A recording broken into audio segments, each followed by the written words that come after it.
El mexicano tiene una historia que lo define, algo que tiene de raíz. Muchas de estas características se manifiestan a lo largo de la historia. Acontecimientos vividos son producto del incesante cambio a lo largo del tiempo. Se puede considerar que el mexicano es alguien confiado, al igual que realista y pesimista. Seres creyentes de mitos y leyendas, pero sin dejar a un lado todo aquel pasado que lo conforma.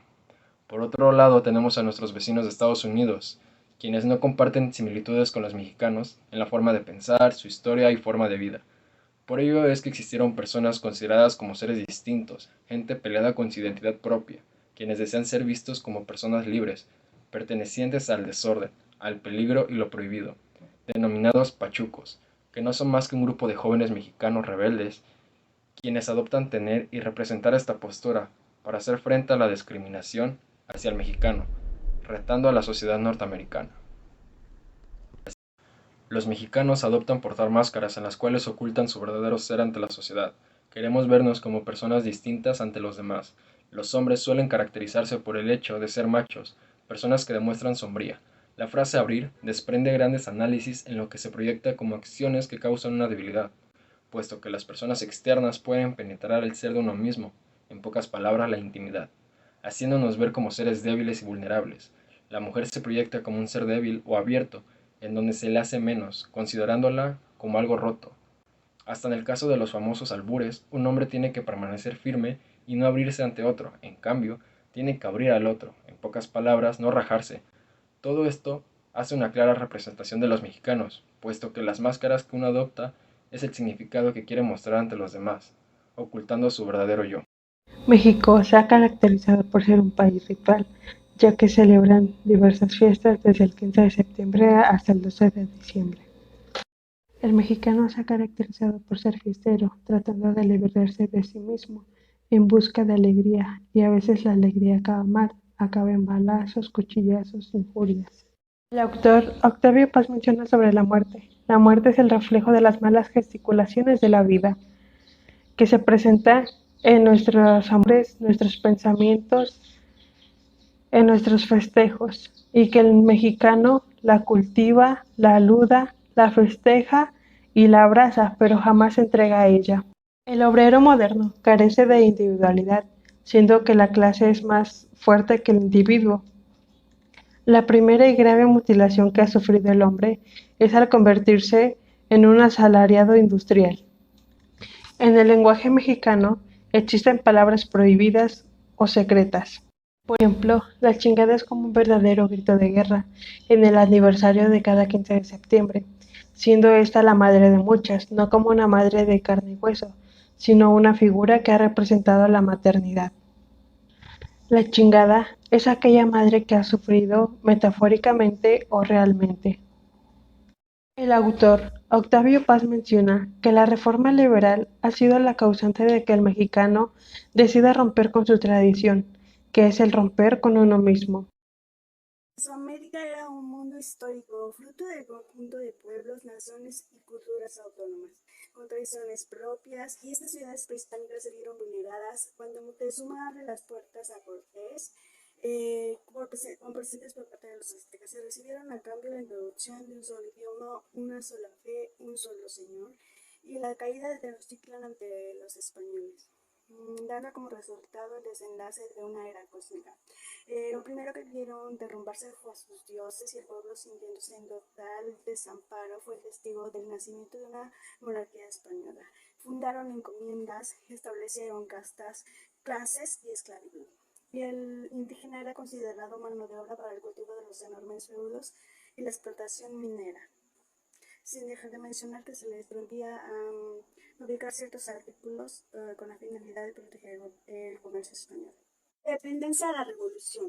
En la época colonial existían monopolios y estancos. Era un territorio sometido a una explotación sistemática y estrechamente sujeto al poder central. Cada situación, casi sin variaciones, permanece hasta la declaración de independencia el 19 de octubre de 1810. Hidalgo promulga en la ciudad de Morelia un bando prohibiendo la esclavitud y pena de muerte que conservara esclavos. Con esto viene la decadencia española. Por otro lado, Morelos declara el reparto de latifundios y sugiere al Congreso que se legisle para elevar el jornal del pobre. En la Constitución de Patzingán de 1814 se habla ya de que cada persona puede dedicarse al trabajo que guste. Es decir, con esto se da muerte al monopolio de los gremios. Posteriormente, con la Constitución de 1857 y las leyes de reforma se acaban los fueros. Se establecen garantías individuales para los ciudadanos como la libertad de enseñanza.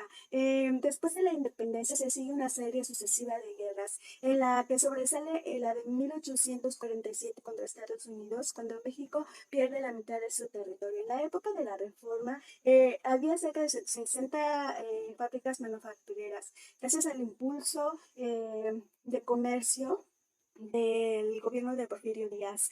En esta época imperaba el liberalismo económico, pero se proclama regular los salarios y la mano de obra. Tras la reforma, la revolución se convirtió en un régimen, figurando el zapatismo y el villismo, y personajes tales como Carranza, Cabrera, Vasconcelos, Obregón, entre otros. Esta época adopta el esquema liberal por falta de ideas y gracias al movimiento de la revolución el mexicano quiere reconciliarse con su historia y con su origen. Ya una vez cerrado el periodo militar de la Revolución, muchos jóvenes intelectuales, los cuales no habían tenido la edad o la posibilidad de participar en la lucha armada, empezaron a colaborar con los gobiernos revolucionarios, convirtiendo la intelectualidad en la consejera secreta o pública del general analfabeto, del líder campesino o sindical del caudillo en el poder. Octavio Paz define a la inteligencia mexicana como un sector que ha hecho del pensamiento crítico su actividad vital, lo cual se inclina hacia el pueblo, lo descubre y lo convierte en su elemento superior, emergiendo de las artes populares, olvidadas durante siglos con nuestras tradiciones. Pero los mexicanos no hemos creado una forma que nos exprese. Por lo tanto, la mexicanidad no se puede identificar con una forma o tendencia histórica concreta. Somos un ser que cuando se expresa, se oculta. Nuestras palabras y gestos son casi siempre máscaras que al caer dejarán ver al fin al hombre. Jorge Vasconcelos, fundador de la educación moderna en México, pensaba que la revolución iba a descubrir el sentido de nuestra historia, buscando vanamente por Justo Sierra que la nueva educación se fundara en la sangre, la lengua y el pueblo. Por otra parte, José Gauss, otro gran personaje, considerado maestro de la joven inteligencia, nos menciona que las nuevas generaciones están en aptitudes de manejar los instrumentos que toda empresa intelectual requiere. Por primera vez, desde la época de la independencia, la inteligencia mexicana no necesita formarse fuera de las aulas. Los nuevos maestros no ofrecen a los jóvenes una filosofía, sino los medios y las posibilidades para crearla. El movimiento revolucionario transformó a México, lo hizo otro. Tenía como propósito inventar un México fiel a sí mismo, pero no ha hecho de nuestro país una comunidad o ni siquiera una esperanza de ella. No fue capaz de crear un orden vital que fuese al mismo tiempo visión del mundo y fundamento de una sociedad realmente justa y libre. Pero a pesar de todo lo logrado, no ha sido suficiente, porque muchos miles de campesinos viven en condiciones de gran miseria y otros miles no tienen más remedio que emigrar a los Estados Unidos, cada año como trabajadores temporales. Nuestros comercios exteriores se equilibran gracias al turismo y a los dólares que ganan en los Estados Unidos nuestros braceros. Por mucho tiempo hemos pensado muy poco por nuestra cuenta. Todo o casi todo lo hemos visto y aprendido de Europa y los Estados Unidos. La dialéctica de la soledad. Por último, la soledad o el sentimiento de soledad nunca ha sido algo con lo que el mexicano se sienta como identificado. Menciona que el vivir es la separación de lo que fuimos y de lo que esperamos ser. A mi perspectiva, cuando Octavio Paz hace referencia a que el nacer y el morir son experiencias solitarias, pienso que con esto se quiere referir a que nacemos solos o venimos al mundo solos y morimos solos porque el morir es una experiencia solitaria, ya que morimos solos también.